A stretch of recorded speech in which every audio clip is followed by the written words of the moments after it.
no livro de Juízes, capítulo 19.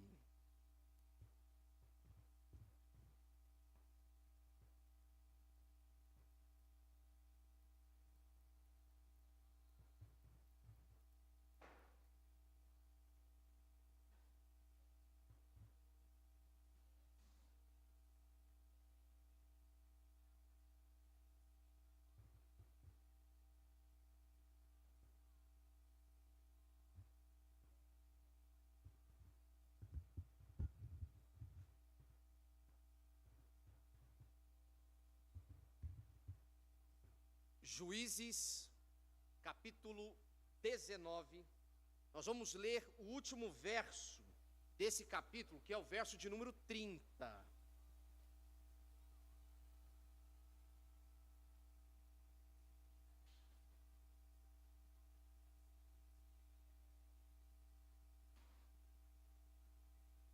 E eu gostaria que nós pudéssemos aplaudir ao Senhor na vida do meu querido pastor Gilmar e toda a sua equipe, que nunca poupa esforços de contribuir com essa comunidade, somando-se a esse corpo para louvar e adorar ao Senhor. Vamos aplaudir a Jesus na vida do pastor Gilmar. Agora vem comigo, Bíblia na mão, Juízes capítulo 19, verso de número 30, diz assim o texto bíblico: e sucedeu que cada um que via aquilo dizia: nunca, jamais tal se fez, nem se viu desde o dia em que os filhos de Israel subiram da terra do Egito até ao dia de hoje. Ponderai isto, considerai e falai. Feche os teus olhos, oremos ao Senhor. Senhor Deus, colocamos-nos diante de Ti com humildade. Ao abrirmos a Tua palavra, pedimos ao Senhor sensibilidade e um coração ensinável. Livra-nos de uma fé fria e indiferente. Ensina-nos a sentir a dor do outro e a refletir o caráter de Cristo. Que a Tua cruz nos lembre que o Senhor é solidário aos que sofrem. Fala conosco e transforma-nos hoje. Em o nome de Jesus, amém, Senhor, amém. Histórias que tocam a nossa história. Onde Deus está? Na violência. Vou fazer mais uma vez o pronunciamento do tema da mensagem de hoje. Onde Deus está? Na violência. Histórias que tocam a nossa história. Nós temos já alguns dias, Larissa, mergulhado na Bíblia e buscado nas histórias bíblicas palavras que possam falar conosco, porque as histórias bíblicas são histórias que tocam a nossa história, porque nos identificam, nos confrontam e nos transformam. Então, na medida em que você lê a Bíblia, ela é como um espelho, ela também te lê, ela fala com você. E a Bíblia, além de ser a palavra de Deus, ela é um livro interessante porque ela não esconde a maldade e as contradições humanas. A Bíblia não chega nem sequer a romantizar o povo de Deus. Ela de fato expõe o homem e a sociedade como ela é. Por isso que são histórias que tocam a nossa história, porque quando você as lê, você se vê nelas. Porque a Bíblia, ela não esconde a maldade humana. Por essa razão, ao lermos a Bíblia, nós precisamos ler com muito cuidado, Porque a Bíblia, como palavra de Deus, ela nos edifica, nos exorta, nos confronta, mas com um propósito: nos libertar, nos curar e nos vivificar. A Bíblia, ela não está para nos oprimir, para produzir violência, preconceito, exclusão, desumanização. Toda e qualquer leitura bíblica ou interpretação que não seja pelo viés da vida ou que produza morte, ela é demoníaca, porque quem veio para multar, roubar e destruir é o diabo. Então a Bíblia, ela vivifica. Toda e qualquer leitura e interpretação bíblica que nos torna piores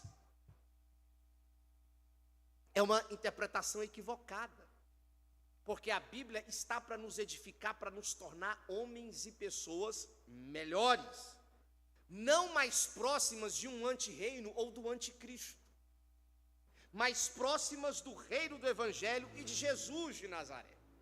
Então, quando nós mergulhamos na palavra de Deus e lemos as histórias bíblicas, nós devemos ler a partir do viés desses princípios de vida.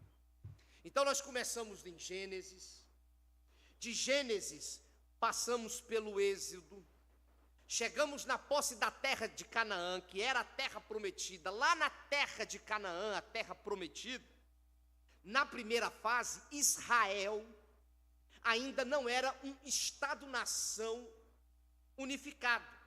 Então, nesse período, Israel era liderado por juízes, como nós já vimos aqui, tais como Débora, Gideão e Sansão.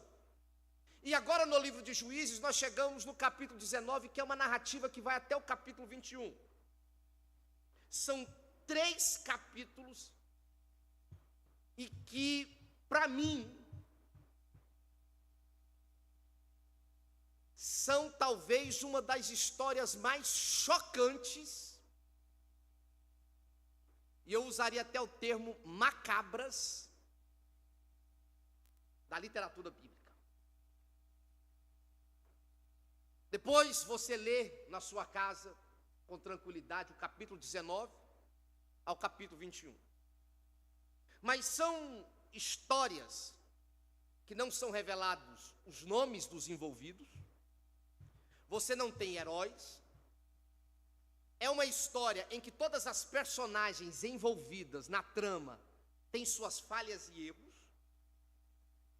E aí você tem, por exemplo, a concubina, o levita, o pai da concubina e os homens perversos de Benjamim, todos envolvidos numa história que é uma história cruel e violenta. Se não, vejamos, aparece um levita. Esse levita, ele tinha uma concubina. A concubina não era a primeira mulher. E essa concubina do levita, ela comete um adultério. Ela trai o levita. E ela vai para a casa do seu pai, toma uma decisão de abandonar o seu esposo e ir para a casa do seu pai. O levita, ele, diante dessa decisão dela, vai atrás da concubina e vai parar lá na casa do pai da concubina, que era até então um sogro dele. Quando ele chega na casa do pai da concubina, o sogro dele vira para o levita e fala assim: você podia ficar 3 dias aqui em casa, estava com saudade de você, eu gosto muito de você, eu queria que você ficasse aqui em casa. E o levita então fica 3 dias na casa do sogro dele, comendo, bebendo, o sogro todo feliz. Quando chega no final do terceiro dia, no quarto dia em que o levita se levanta para ir embora, o sogro chega nele e fala assim: fica mais um pouquinho, estava com tanta saudade de você, não vai embora não, fica mais um pouquinho. Aí o levita, beleza, vou ficar mais um pouquinho, está ficando noite, está tarde para ir embora, vou ficar mais um pouco. Chega no quinto dia, e o levita se arruma para ir embora. Aí o sogro dele chega de novo dele: pai, fica mais um pouquinho com a gente, estava com tanta saudade de você, fica mais um pouquinho. Aí o levita vira para ele e fala: não, já está demais, eu preciso voltar para casa, eu tenho tanta coisa para resolver, eu não posso ficar aqui mais não. E aí ele chama o servo dele, pega 2 jumentas, pega a concubina então decide voltar com o levita, e eles voltam para casa. Quando eles estão voltando para casa, no meio do caminho, eles encontram uma cidade dos jebuseus, que era um povo inimigo de Israel. Aí o servo desse levita vira para ele e fala o seguinte: que tal a gente parar por aqui, deitar um pouco e ficar nessa cidade dos jebuseus? O levita vira para ele e fala: Deus me livre, você está doido, homem? Não pode dormir aqui na casa do inimigo, entre aqueles que não são da nossa família. Vamos andar um pouquinho mais até chegar numa região mais familiarizada. E eles vão caminhando e chegam na região de Benjamim, que supostamente era a cidade em que eles encontrariam a segurança dos seus irmãos israelitas. Eles vão parar lá em Gibeá, em Benjamim, porque Gibeá era uma região dentro de Benjamim. Quando ele chega nessa cidade, ele achando que encontraria hospitalidade, porque estaria em família, porém não é bem assim que acontece. Eles chegam na cidade, ficam na praça, sentam na praça, e ninguém oferece hospedagem, ninguém acolhe o levita, o servo dele, a concubina. Do nada, olha só que coisa interessante, aparece um senhor. O texto, na sua tradução, fala velho, um idoso, aparece na praça. Ele olha o rapaz, esse idoso era de outra região, ele era de Efraim, assim como o levita. Então esse idoso não era de Gibeá, não era de Benjamim, era de Efraim. E ele se compadece com o levita e diz assim: podia ficar na minha casa, vai para lá, vai dormir lá em casa. O levita, que não era um folgado, vira para o idoso e fala: vai, beleza, a gente pode ir lá, só que é o seguinte, eu não queria incomodar o senhor, eu tenho comida aqui, eu tenho bebida, se o senhor puder então só oferecer para a gente a casa, a cômoda, a gente dorme lá. O idoso vira para ele e fala: não, longe de mim qualquer coisa desse gênero. Que a paz esteja com você, tudo que lhe faltar fica a meu encargo. Eu não quero que vocês passem a noite aqui na praça, vamos comigo. E eles vão com esse velho. Se a história para aqui, a gente ia falar: que história bacana. Um idoso vê algumas pessoas na praça, solitárias, pega essas pessoas, leva para casa, e beleza. Porém, o terror começa. Vai escurecendo,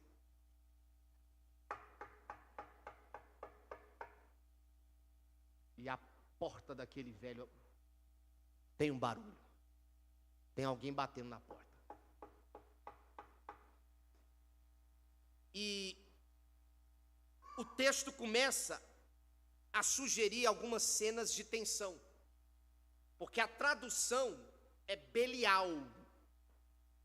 Homens perversos estão batendo na porta. E esse bater na porta no hebraico é como se estivesse arrombando a porta. Imagina você está ouvindo alguém querendo abrir a porta e você não sabe quem é. E de repente abre a porta para esses vândalos, e esses vândalos viram para aquele idoso e fala: cadê o levita?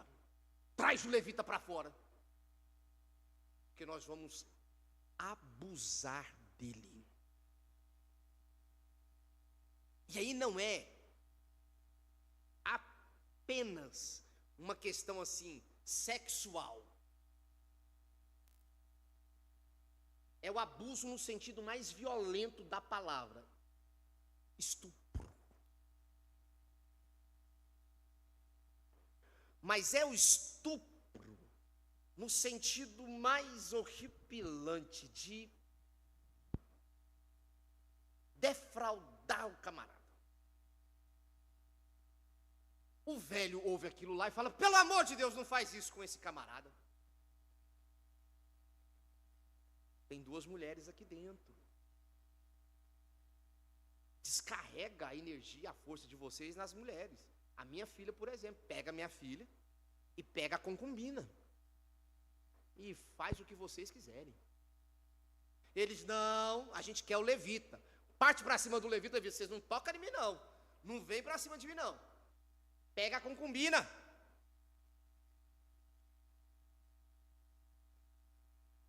E aí, os caras pegam a concubina, e essa moça, ela é violentada.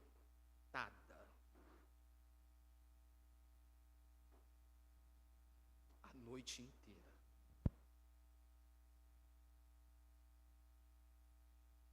Abusada. A noite inteira. Quando está amanhecendo, o levita vai abrir a porta. Ele levanta, abre a porta, a concubina consegue caminhar um pouquinho até a porta e cai na porta. Aí o texto bíblico não diz se esse cair já foi um cair de morte. O levita chega nela e fala: levanta. Vambora, levanta. A mulher tinha sido abusada a noite inteira. Como se fosse Eu acho que nem com barata a gente faz isso. Porque nem com barata você faz isso. Não sei se ela estava ensanguentada. Ele apenas vira para ele e fala: levanta, vamos. A mulher sem reação, ele pega a mulher, coloca no seu cavalo, leva de volta para casa. Quando ele chega em casa, ele pega essa concubina e esquarteja ela em 12 pedaços.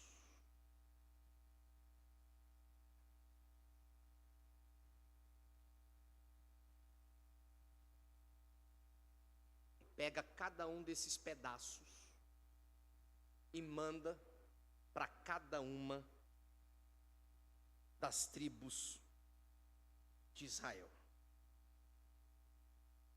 As tribos, ao receber isso, entram em pavor e chegam à conclusão: nós temos que vingar esse mal. Que coisa horrível que fizeram, pegaram uma mulher, cortaram em 12 partes, nós temos que vingar esse mal. E aí se reúnem mais de 400 mil israelitas, sem contar o pessoal de Benjamim, onde aconteceu o abuso. E aí eles mandam representantes lá em Benjamim: escuta, quem foram os perversos que passaram a noite inteira violentando uma mulher? A ideia deles era resolver no olho por olho, dente por dente. Nós vamos resolver com violência. Chegam lá em Gibeá, em Benjamim. E aí os líderes de Benjamim são coniventes com esses perversos que tinham abusado dessa mulher e não entregam eles. Ninguém viu, ninguém ouviu, ninguém sabe. E aí nós temos uma guerra civil entre o povo de Israel, entre as próprias tribos de Israel. E se desenvolvem pelo menos 3 batalhas. Na terceira batalha, eles conseguem eliminar praticamente a tribo de Benjamim. Mata tudo, destroem tudo. Mata mulheres, homens, crianças. E 600 soldados de Benjamim conseguiram se esconder numa gruta e sobrevivem. Sobrou de Benjamim apenas 600 soldados. Foi embora mulher, foi embora criança, foi embora tudo. Passa um tempinho, eles entram em crise. E aí eles pensam assim: meu Deus do céu, nós acabamos com uma tribo, a tribo de Benjamim, nós eliminamos na faca. A gente precisa recompensá-los. E eles precisam ter filhos. Só que não tem mais mulher lá em Benjamim, e a gente matou todo mundo.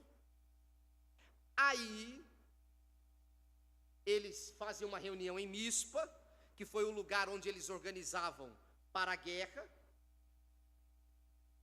a primeira batalha, e pergunta assim: qual foi a tribo que não atendeu o nosso chamado para ir lutar contra Benjamim? Porque teve uma tribo que não se reuniu e não foi com a gente. Eles lembraram: a tribo de Gileade. Então nós vamos eliminar também a tribo de Gileade e vamos preservar as mulheres de Gileade, para que essas possam procriar com o que sobrou da tribo de Benjamim. E eles conseguem poupar 400 mulheres de Gileade. Obviamente, era 600 homens para 400 mulheres, não ia dar. Aí o que eles fazem? Eles organizam uma festa religiosa lá em Siló, fala para os soldados de Benjamim, que eram 600, olha, se escondam entre as vinhas. Quando as mulheres chegarem, aí cada um parte para o abraço, e o que der, deu, o que fez, fez, e vida que segue.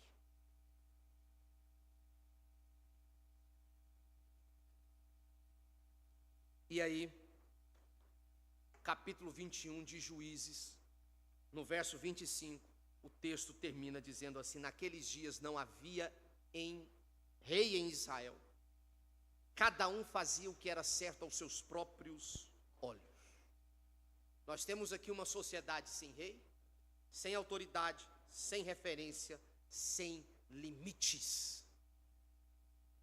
Uma sociedade que não acolhe, homens perversos, violência brutal, um corpo esquartejado, guerra civil, mais violência para resolver violência, mais mulheres violentadas para corrigir supostos erros.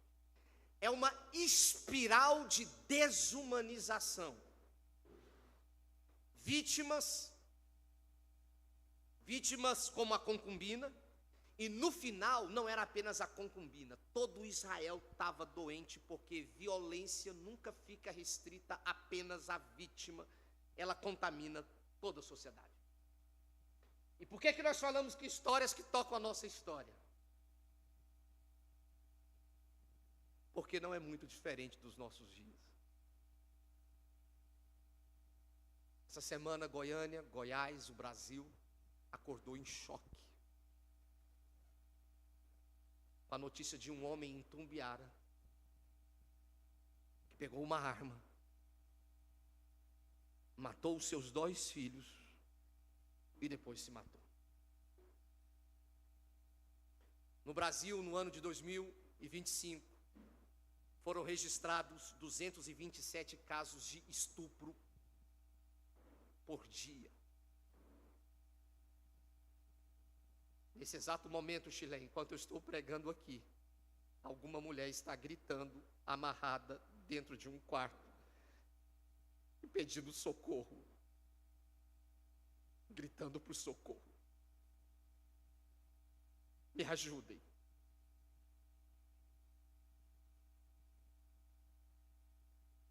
Sabe de uma coisa?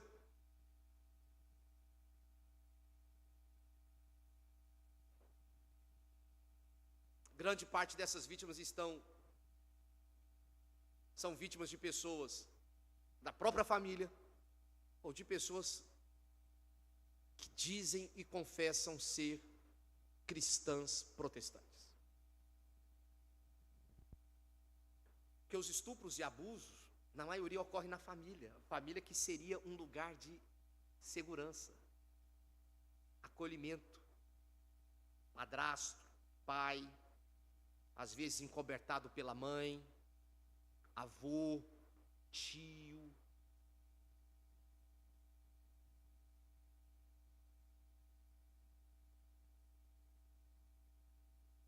Quantos agressores se dizem cristãos? Nós somos hoje mais de 80% da população cristã no Brasil. E os índices de violências não param de crescer. Família deixou de ser um lugar seguro. E igreja deixou de ser um lugar onde os pais falavam assim: minha filha, vai buscar um homem na igreja, um homem bom, vai para a igreja. Buscar homem de igreja hoje se tornou às vezes algo até pior do que lá fora. E isso revela algo muito grave. A nossa sociedade está doente e as pessoas não estão se convertendo. Elas estão trocando de religião.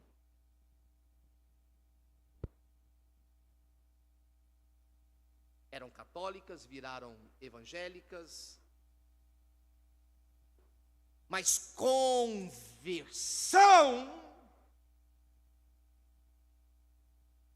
nem sempre é o que acontece, porque o Brasil está crescendo um número de pessoas que se dizem evangélicas, mas o roubo, corrupção e todo tipo de mazela ética e social só aumenta.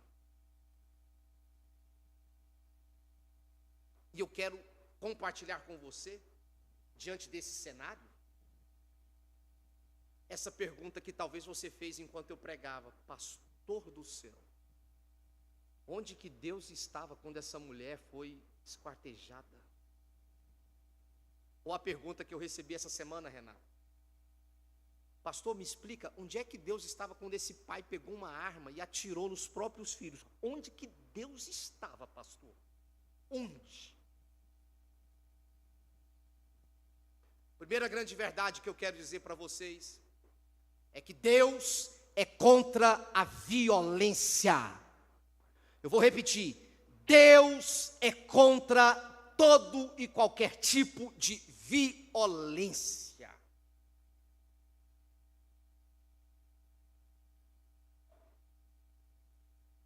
Porque o que o texto diz não é para revelar um Deus que é compassivo com a violência, mas é para revelar uma sociedade que perdeu referência, perdeu ética e que normaliza a violência. E quando uma sociedade normaliza uma violência, ela perde a sua referência moral. Por isso o texto diz: naqueles dias não havia rei em Israel, cada um fazia o que achava que era mais reto.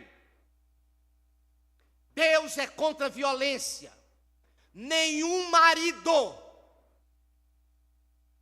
tem autorização divina para oprimir a sua esposa.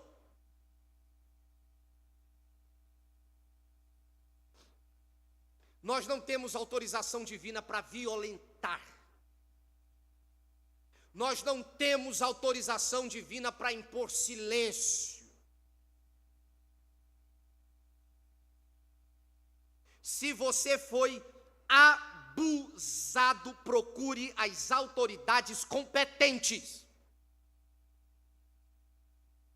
E se isso aconteceu dentro da igreja ou com um líder religioso, procure as autoridades competentes. E se esse líder religioso disse para você que se você abrir a boca você vai para o inferno, desobedeça a esse líder religioso, porque mais importa obedecer a Deus do que esse líder religioso. Mas Deus é contra a violência. Segunda grande verdade: insensibilidade é tão grave quanto a violência. E eu confesso aos irmãos que me causa um sufoco quando esse levita encontra essa mulher na porta da casa dele e fala: levanta, vamos embora. Você está doido? Você perdeu o juízo? É um ser humano que foi abusado a noite inteira por vários homens. Como assim? Você vira para a mulher e fala: levanta, vamos embora.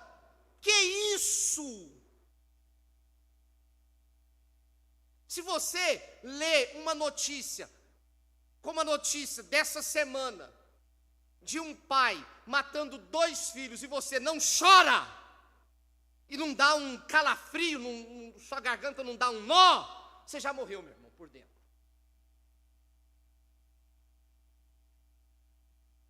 Você já morreu por dentro. Porque a gente não pode lidar com frieza, com insensibilidade, porque ser humano não é objeto.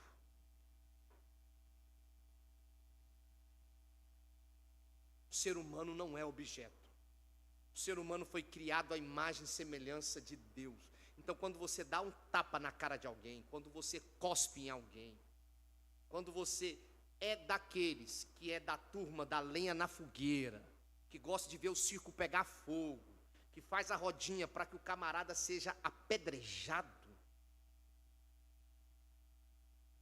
com uma frieza absoluta, saiba você que pecado é também não sentir, não se importar, não se solidarizar ou normalizar o absurdo.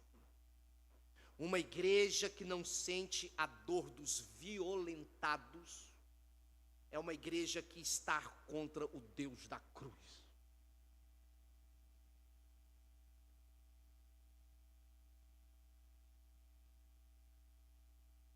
Então nós não podemos tratar com frieza, com indiferença e com insensibilidade a dor do próximo, que não tem cor, não tem sexo, não tem religião, é um ser humano. Ah, mas ela tinha traído o levita, tinha mais era que ser violentada e apanhar. O que é isso? O que é isso?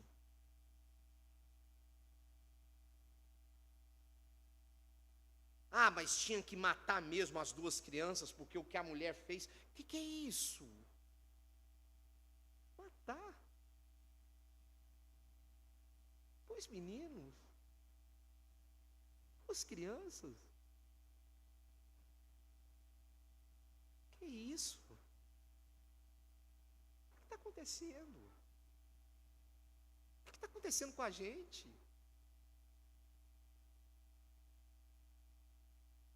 Que isso? Terceira grande verdade: quando uma pessoa é violentada, todos nós somos violentados.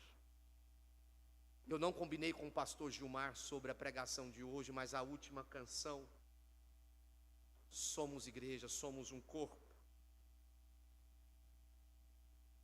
A verdade bíblica que está por trás desse princípio é que quando um sofre, todos sofrem. A dor da Marlúcia é a minha dor. A dor do Tiago é a minha dor. A sua dor tem que ser a nossa dor.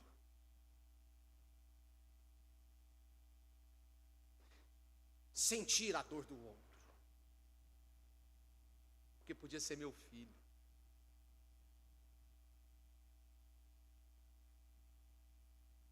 Se essa concubina fosse a minha irmã, a noite inteira violentada, esquartejada, 12 pedaços, podia ser minha irmã, podia ser minha mãe,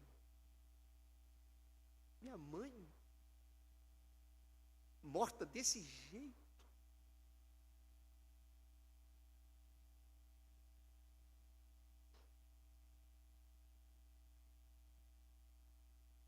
escute vítimas sem julgamento.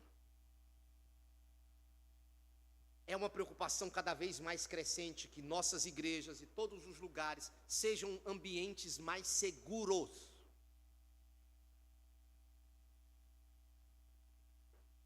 Quando alguém falar alguma coisa para você, leve o que essa pessoa está falando a sério. Nós não estamos aqui para proteger reputações acima de pessoas. Pedofilia é crime, abuso é crime. Ah, mas não teve penetração sexual. Respeite. Mas eu só passei a mão. Respeita. Que só passou a mão o quê? Você está achando que essa menina, que essa mulher é objeto seu? Respeita.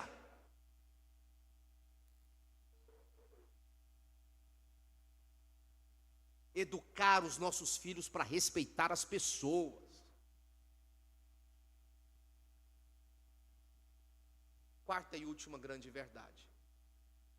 Me perguntaram, Jameson, Pastor David, onde Deus estava quando essas duas crianças levaram um tiro?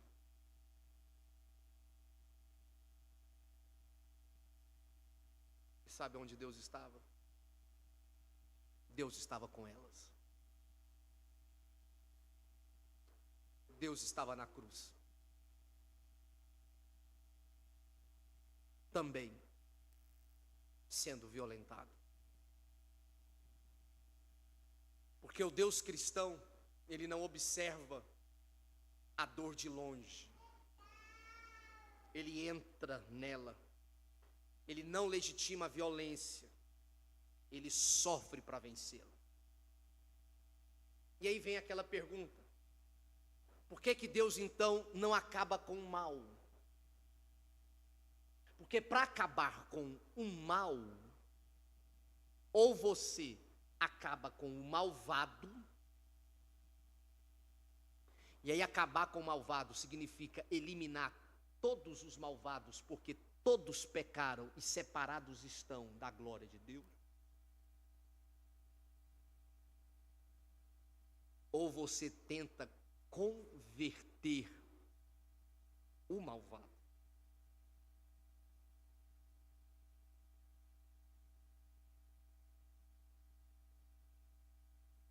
A única força maior do que o ódio é o amor.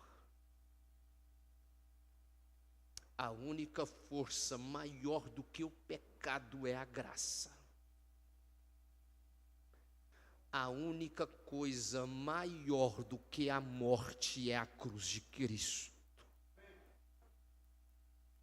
O nosso Deus, então, ao invés de acabar com o malvado, eu e você, Ele sofre o mal no nosso lugar, para que eu e você nos convertamos a uma nova mentalidade, porque mal não se vence com mal.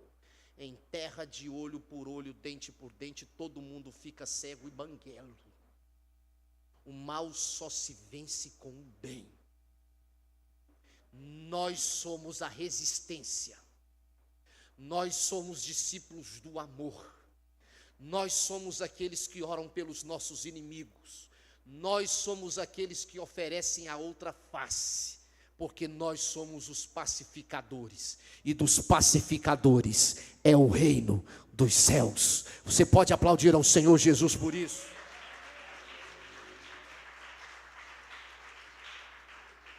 Nós acreditamos no amor, porque o amor nos alcançou, o amor nos salvou. Ele nos amou primeiro. Ele nos amou quando ainda éramos pecadores e estávamos mortos no pecado. Nós acreditamos no perdão, porque Ele nos perdoou. E se perdoardes as suas ofensas uns com os outros, o vosso Pai que estais nos céus também perdoará os vossos pecados. Pastor, eu sou a vítima. Eu fui violentado. E eu quero te dizer, Deus não está contra você, Deus não te abandonou, Ele está solidário com você. Ele está contigo. E sabe de uma verdade? Onde há solidariedade divina, há também possibilidade de ressurreição. O Jesus violentado na cruz do Calvário ressuscitou no terceiro dia. E eu creio que chegará esse dia para nós como sociedade, em que não haverá choro,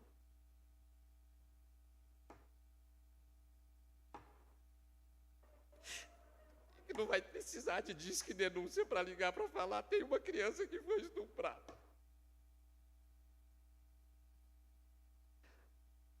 Chegará o dia que não vai ter mais entrada no Hugo de mulheres que foram abusadas e que vão ter que tomar um coquetel porque foram estupradas.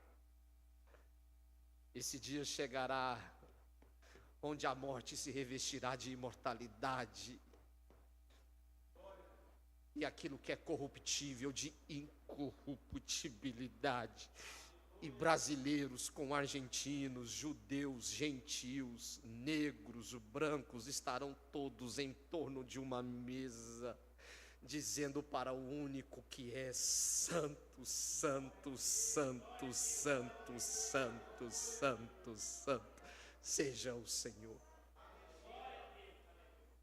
E enquanto esse dia não chega, nós temos duas opções: terminar o nosso dia como termina Juízes, um caos, ou terminar com o evangelho da ressurreição. Em Cristo todos nós somos um só corpo. Chegou a hora, irmãos. Chegou a hora de irmos para a cruz e falarmos: Senhor, no que depender de mim, eu quero ser a sua luz no mundo e o sal na terra. Você pode se colocar em pé, por favor?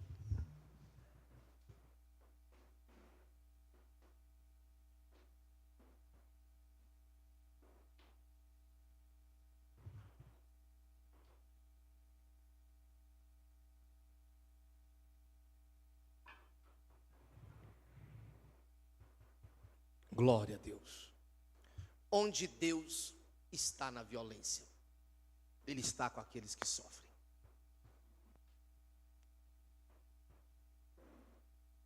Quantas notícias a gente tem diariamente das mais diversas situações, e nós vamos orar ao Senhor. Eu não sei se você foi vítima ou se você conhece alguém que foi vítima. Precisamos orar ao Senhor para que o Senhor tenha misericórdia. Misericórdia, que Ele derrame sobre nós o amor, paz, graça, misericórdia, fruto do Espírito Santo, porque a nossa sociedade está doente. Nós estamos doentes, doentes, doentes, doentes. E nós precisamos da graça de Deus. Feche os teus olhos. Comece agora a orar ao Senhor. E peça ao Senhor que você seja um discípulo do amor. Um discípulo de Jesus. Um discípulo do Senhor. Oh, aleluias. Ore ao Senhor. Ore ao Senhor. Comece a falar com Jesus.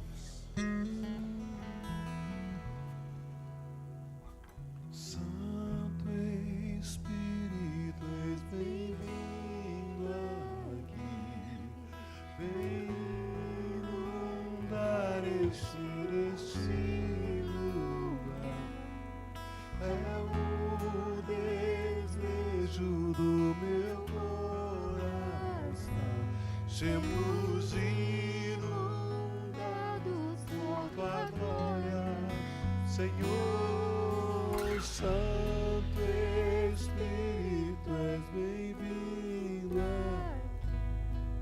Vem inundar, encher esse lugar.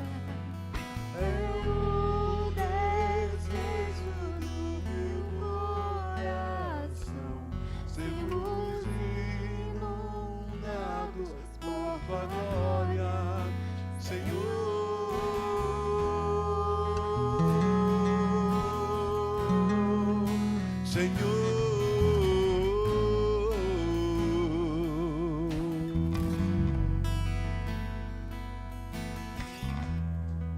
Não há nada igual, não há nada melhor a que se comparar a esperança viva. Tua presença,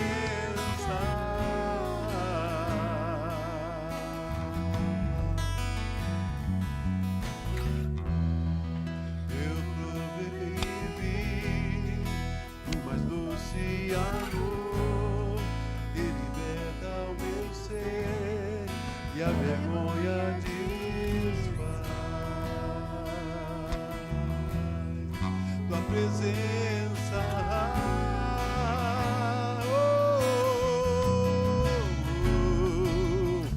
Santo Espírito, és bem-vindo aqui.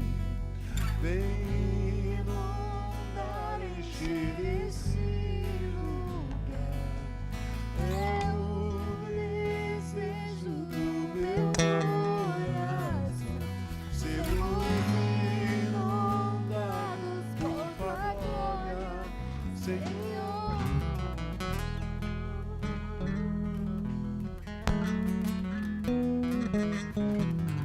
Senhor, nós sabemos que Tu és o Deus da vida, Tu és o Deus contra a violência.